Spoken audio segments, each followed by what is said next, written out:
Bonjour, je suis Anne Martinetti, je suis auteure et spécialiste des relations entre la gastronomie et la littérature, surtout la littérature policière, pour qui j'ai un petit faible étant donné que j'ai été longtemps éditrice aux éditions du Masque et donc vous me voyez environnée de tous ces livres jaunes tout simplement parce que j'ai notamment écrit Crème et Châtiment, les recettes délicieuses et criminelles inspirées par Agatha Christie, mais aussi celles inspirées par Sherlock Holmes et une dizaine d'autres ouvrages qui allient toujours gastronomie et littérature criminelle la plupart du temps.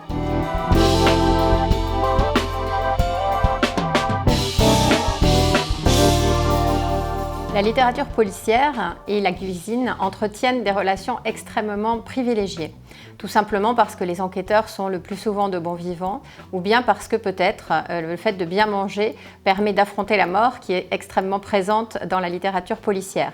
Donc c'est un sujet que j'ai abordé avec Agatha Christie, où l'on s'aperçoit également qu'elle empoisonne beaucoup avec d'excellents plats, et on se souvient bien entendu du Christmas pudding et de tous les scones, buns et autres pancakes qui peuvent servir à empoisonner des personnes, le plus souvent d'ailleurs très mal intentionnées.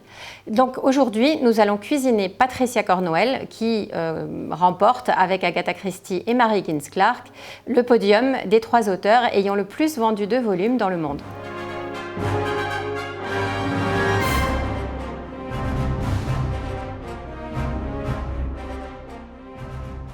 Pourquoi j'ai choisi Patricia Cornwell? Tout simplement parce que la ville et la médiathèque d'Auby, qui m'ont commandé cette conférence démonstration à laquelle je ne peux pas me rendre pour les raisons de pandémie, eh bien, m'ont demandé de choisir un auteur qui soit un auteur en relation avec la médecine légale.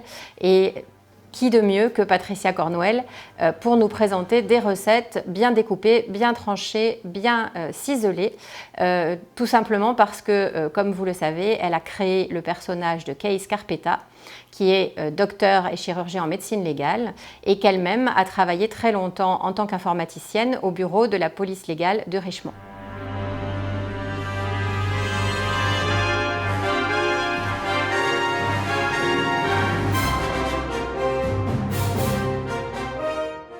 Alors Richmond, ça se trouve en Virginie, mais pour autant, les recettes que Patricia Cornwell nous présente dans les aventures de Kay Scarpetta ne sont pas toutes issues de Richmond et de la Virginie, tout simplement parce qu'elle est originaire de Miami, avec des origines italiennes, qu'elle se rend fréquemment à New York et qu'on la verra même manger chez Favart à Paris dans une de ses enquêtes.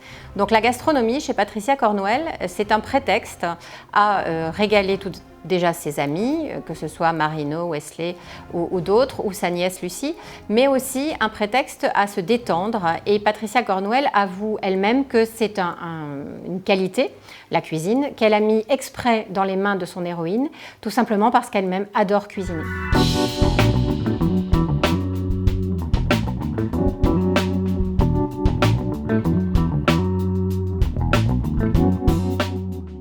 Patricia Cornwell aime d'autant plus cuisiner qu'elle a mis également dans le caractère de son héroïne l'amour des recettes traditionnelles italiennes, et donc l'amour de la famille de Kay Scarpetta se passe par les plats. Donc Kay Scarpetta va préparer de la pizza avec de la mozzarella qu'elle achète à New York, elle va préparer également de la daube avec du vin italien, et lorsqu'elle prépare un sandwich pour Marino, elle met les 4 tranches de bacon grillées réglementaires et le pain de seigle qu'il affectionne. Donc elle sait aussi s'approprier l'amitié ou s'approprier l'amour des hommes de sa vie, parmi lesquels Pete Marino, même si ça n'est pas une histoire d'amour, c'est tout de même une histoire d'amitié qui va durer de nombreux volumes. Eh bien, elle sait leur faire également leur plat favori. Et lorsque sa nièce Lucie vient la voir, alors que la famille de Lucie ne cuisine pas du tout, eh bien, elle lui apprend les recettes de sa grand-mère. Donc, chez Kay Scarpetta, comme chez Patricia Cornwell, la gastronomie et la cuisine est omniprésente.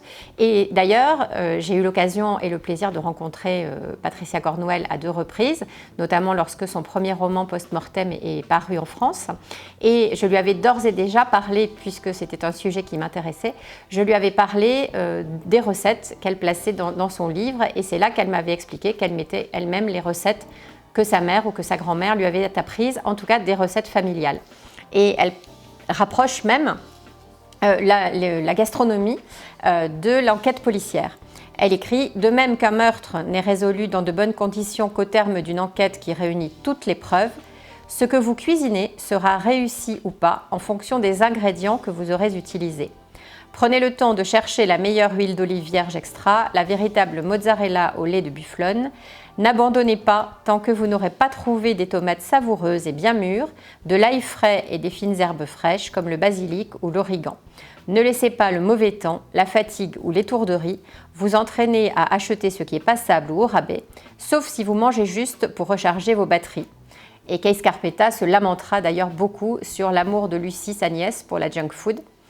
Si vous faites la cuisine pour faire plaisir à vos convives, dépensez un peu plus d'argent et ne comptez pas votre temps, car ce que vous offrez à autrui, c'est aussi ce que vous recevrez en retour. Donc la gastronomie, chez Patricia Cornwell, ce n'est pas seulement le fait de faire la cuisine, mais c'est un véritable mode de vie. D'une manière strictement littéraire et narrative, les scènes de repas chez Patricia Cornwell ne sont pas du tout distribuées au hasard. Et d'ailleurs, Kay Scarpetta introduit les scènes de cuisine en expliquant son état psychologique et en expliquant que lorsque tout s'écroule autour d'elle, elle fait la cuisine. Et c'est cette utilisation-là qu'en fera Patricia Cornwell tout au long des aventures de Kay Scarpetta, c'est-à-dire qu'elle va rythmer les enquêtes et l'état psychologique de son héroïne par des scènes de repas. Alors ce seront des scènes de repas au choix au restaurant, surtout lorsqu'elle est à New York et en dehors de chez elle. Ce seront des scènes de repas chez elle, soit toute seule, auquel cas elle ouvre une bouteille de Bon Chianti, soit avec des amis, soit avec les enquêteurs. Et ce sera une occasion de faire le point sur l'enquête, parce que comme pour tous les auteurs de littérature criminelle, la gastronomie est très souvent une manière de faire une pause dans l'enquête, une manière de renaître à la vie dans un univers de mort, et aussi une manière pour le lecteur de faire une sorte de compte-rendu, une sorte de feuille de route de ce qui s'est passé et de ce qui va se passer. Donc ce sont des moments extrêmement importants d'un point de vue narratif, puisque ce sont des moments où on a l'impression qu'il ne se passe rien et où en réalité on va souvent avoir le nœud de l'affaire qui se situe en plein milieu d'un repas. L'autre versant de l'utilisation de la gastronomie en littérature criminelle et chez Patricia Cornwell, c'est aussi de se méfier des familles chez qui justement on mange peut-être trop bien ou trop traditionnel. Et la recette que nous allons présenter tout à l'heure en est une bonne illustration, puisque cette recette est une recette du Tennessee, endroit dans lequel se rend Kay Scarpetta lors d'une enquête particulièrement difficile puisqu'elle a lieu autour de meurtres d'enfants.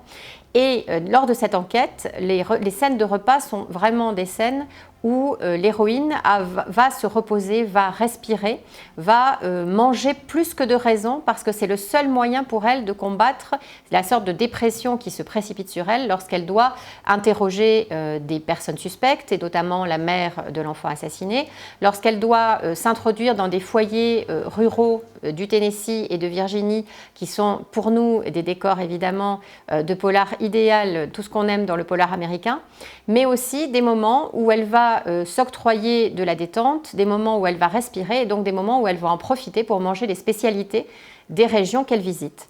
Donc ce sont, pour toutes ces raisons-là, ce sont des moments extrêmement importants et des moments qu'on doit scruter en tant que lecteur d'une manière particulièrement précise, puisqu'on va trouver, si on est un lecteur qui aime deviner l'identité du coupable avant la fin, on va y trouver des indices qui tiendront à la nature de ce que mange l'héroïne, les enquêteurs, les suspects, mais aussi des indices sur la manière dont se place cette scène de repas dans l'intrigue au sens global. Comme je vous l'ai dit, j'ai eu le plaisir de rencontrer à 2 reprises Patricia Cornwell, et j'ai surtout eu l'honneur de travailler sur une dizaine de ses textes en tant qu'éditrice. Et donc j'ai choisi le plat qui aujourd'hui pour moi me paraît le plus pertinent, et surtout le livre que je préfère, donc la séquence des corps. Et nous allons cuisiner une recette de tarte aux noix de pécan, une pecan pie, qui normalement s'accompagne d'un liquide ambré qui n'est pas du thé, mais qui est tout à fait originaire du Tennessee. Et donc nous allons réaliser cette pecan pie du Tennessee, dégustée par Kay Scarpetta dans un petit village où elle enquête dans la séquence des corps. Dans la séquence des corps, Patricia Cornwell donc doit aller dans un petit village du Tennessee où elle va interroger des familles endeuillées par plusieurs meurtres. Patricia Cornwell écrit « Ce soir-là, je ne commandai rien qui fût italien, ni même raisonnable, parce que je n'avais pas mangé correctement depuis plusieurs jours et que j'étais affamée. je m'offris des côtes de veau, des biscuits et une salade, et puisque la bouteille de sauce de piment Tennessee Sunshine arborait une étiquette « Essayez-moi », je me laissai tenter. Je conclus avec une tarte au Jack Daniels, bref, le repas fut délicieux. Ma table, située dans un coin assez calme du restaurant, était éclairée par des lampes Tiffany et surplombait la rivière. Le fleuve Tennessee semblait palpiter des lumières d'intensité et de couleurs variables qui s'y réfléchissaient depuis les ponts, comme si l'eau servait d'étalon électronique pour mesurer des musiques que je n'aurais pas entendues. Je tentais de repousser le crime de mon esprit. Ce que nous allons faire également en nous attelant à la recette. Pour réaliser cette tarte aux noix de pécan au chocolat avec un petit peu de bourbon du Tennessee, parce que c'est bien de cuisiner local, eh bien, nous avons besoin d'une pâte brisée. Pour ce faire, donc farine, beurre et un petit peu d'eau. Et pour la garniture, nous avons besoin de noix de pécan, de chocolat, des œufs qui vont jouer un rôle déterminant dans la préparation de la garniture, d'un peu de sucre et d'un petit peu de sirop de maïs. Le sirop d'agave, ça marche aussi et c'est meilleur pour la santé. Donc, avec le beurre et la farine, je fais fondre mon beurre, bien sûr, et je prépare la farine dans un saladier. Je me sers d'un fouet et je vais donc aller chercher tout mon matériel. Pour réaliser la pâte brisée, farine, beurre, un petit peu d'eau. Donc, nous allons commencer par prendre la bonne proportion de beurre. Idéalement, il faut le faire fondre, mais si vous avez choisi de le sortir un petit peu avant pour préparer, vous n'aurez pas besoin de le faire fondre. Farine,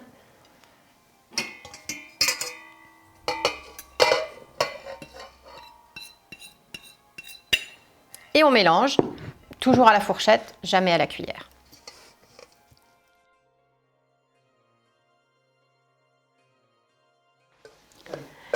Notre boule de pâte est prête. Nous allons donc la laisser tranquillement reposer, le temps de préparer la garniture.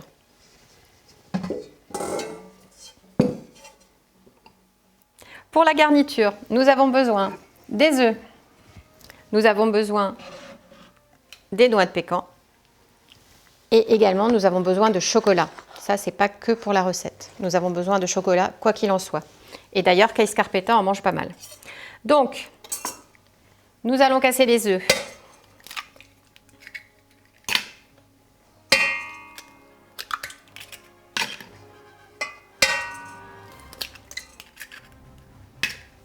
Y ajouter notre sirop de maïs ou sirop d'agave. J'ai testé aussi avec du miel une fois et c'est très très bon. Notre sucre. Et là, nous allons nous munir d'huile de coude. C'est une blague traditionnelle des cuisiniers. Et nous allons fouetter jusqu'à ce que le mélange mousse. Et maintenant, nous allons étaler la pâte dans le moule. Une fois la pâte étalée dans le moule préalablement beurré, nous allons nous occuper de compléter la garniture. Il s'agit donc de prendre des noix de pécan et de faire quelques pépites. C'est là que, lorsqu'on manie ce genre de couteau, les relations entre littérature criminelle et cuisine prennent tout leur sens. Donc nous aurons besoin d'une moitié de noix de pécan en morceaux, donc grossièrement hachés, ainsi que je suis en train de le faire. Nous allons procéder de la même façon avec le chocolat. Donc vous pouvez aussi, si vous n'êtes pas fan des grands couteaux, mettre tout ça dans le mixeur. Mais moi, je préfère quand il y a des gros morceaux dans la garniture. Donc je la fais toujours de manière traditionnelle. Et puis j'aime beaucoup le bruit du couteau sur la planche, avec mon air menaçant. Ça marche toujours très très bien.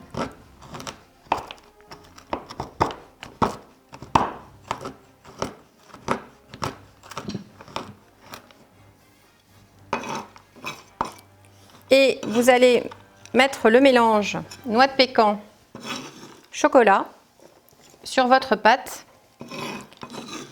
en le disposant assez régulièrement, ce qui fera le fond de votre garniture. Vous redonnez un petit coup de fouet à votre préparation sucrée que vous allez verser sur le fond de tarte, de manière équilibrée toujours, de telle sorte que tout le fond de tarte soit impacté Voilà. Il ne vous reste plus, dans un grand souci de décoration, qu'à disposer vos demi-noix de pécan entières sur la préparation. Vous pouvez choisir de le faire de manière traditionnelle en traits. Vous pouvez choisir de faire des petites étoiles. C'est là aussi où la cuisine est une source d'imaginaire incroyable.